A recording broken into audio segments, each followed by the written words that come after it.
A woman trapped in her Sarasota County home after a tornado ripped through speaks exclusively to ABC News. Yeah, this is what's left. Her roof just blown off, debris everywhere. Firefighters finally pulling her and another friend to safety. We continue our coverage tonight with reporter Sarah Rosario. She's telling us more about the harrowing moments right after that tornado hit. Sarah, what do you know?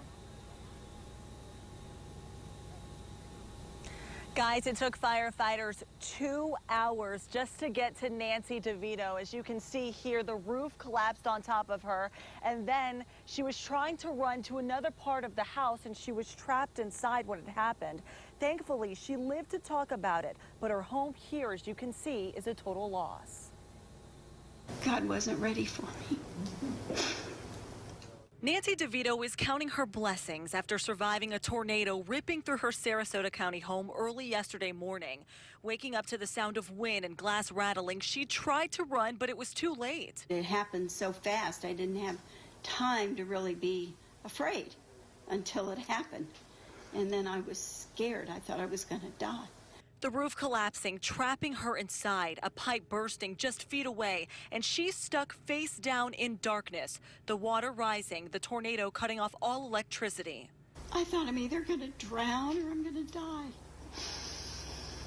That's where the firemen had to pull her through and then pull her over this desk to come out the front of the house. But she made it out alive, thanks to a friend downstairs who made it out safe, calling 911, family and neighbors.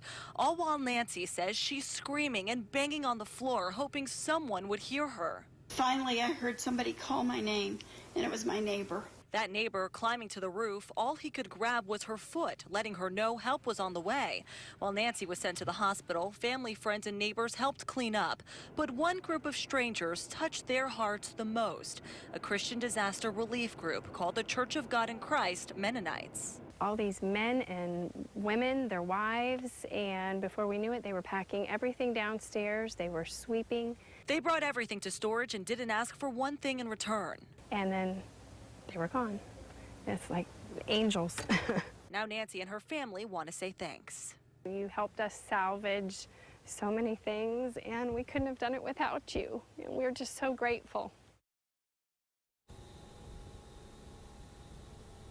And as you can see, there is still a lot to clean up here today. Now, apart from the cut on her face, Nancy has a gash on her knee, and she is extremely sore. So sore, she tells us she can hardly walk. But thankfully, her dog Charlie, who was also inside the house, was able to be rescued by firefighters as well and is now safe with her. For now, family members are trying to salvage what they can. And in the meantime, they're going to be waiting to hear back from the insurance company to see what they can get for this house. Reporting live in Sarasota, Sarah Rosario, ABC Action News.